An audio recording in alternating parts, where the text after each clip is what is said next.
অনেকক্ষণ বৃষ্টি থেমে গেছে। বৃষ্টি থেমে গেছে অনেকক্ষণ। ফুটো চাল থেকে আর জল গড়িয়ে পড়বে না। খোকাকে শুইয়ে দাও, খোকাকে শুইয়ে দাও। তোমার বুকের ওম থেকে নামিয়ে ওই শুকনো জায়গাটায় শুইয়ে দাও। গায়ে কাঁথাটা টেনে দাও। অনেকক্ষণ বৃষ্টি থেমে গেছে। মেঘের পাশ দিয়ে কেমন সরু চাঁদ উঠেছে। তোমার ভুরুর মতো সরু চাঁদ, তোমার চুলের মতো কালো আকাশে বর্ষার ঘোলা জল মাঠ ছাপিয়ে নদীতে মিশে গেছে। কুমোরপাড়ার বাঁশের সাঁকোটা ভেঙে গেছে বোধহয়, বোধহয় ভেঙে গেছে জলের তোড়ে।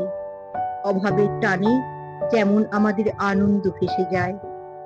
নল বনের ধার দিয়ে, পান বরজের পাশ দিয়ে গঞ্জে স্টিমারের আলো, আলো পড়েছে ঘোলা জলে।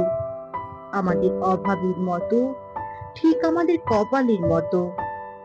আমাদের পেটে তো ভাত নেই, পরনে কাপড় নেই, খোকার মুখে দুধ তো নেই এক ফোঁটাও। তবু কেন এই গঞ্জ হাসিতে উছলে ওঠে? তবু কেন এই স্টিমার সর্ষেতে ভরে ওঠে? আমাদের অভাবের নদীর উপর কেন ওরা সব পাঁজরকে গুড়িয়ে যায়?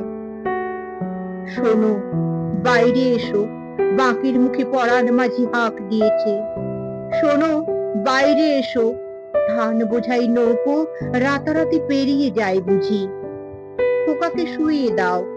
বিন্দার বউ শাঁখে ফুঁ দিয়েছে। এবার আমরা ধান তুলে দিয়ে মুখ বুজিয়ে মরবো না। এবার প্রাণ তুলে দিয়ে অন্ধকারে কাঁদবো না। এবার আমরা তুলসী তলায় মনকে বেঁধে রাখবো না। বাঁকের মুখে যাও কে? লণ্ঠনটা বাড়িয়ে দাও, লণ্ঠনটা বাড়িয়ে দাও। আমাদের হাঁকে রূপনারায়ণের স্রোত ফিরে পাক। আমাদের সড়কিতে কেউটে আঁধার ফর্সা হয়ে যাক। আমাদের হৃৎপিণ্ডের তাল দামামার মতো ঝড়ের চেয়ে তীব্র আমাদের গতি। শাসনের মুগুর মেরে আর কত কাল চুপ করিয়ে রাখবে? এসো, বাইরে এসো। আমরা হেরে যাব না, আমরা মরে যাব না, আমরা ভেসে যাব না। নিঃস্বতার সমুদ্রে একটা দ্বীপের মতো আমাদের বিদ্রোহ, আমাদের বিদ্রোহ মৃত্যুর বিভীষিকার বিরুদ্ধে। এসো, বাইরে এসো, আমার হাত ধরো। পরাণ মাঝি হাঁক দিয়েছে।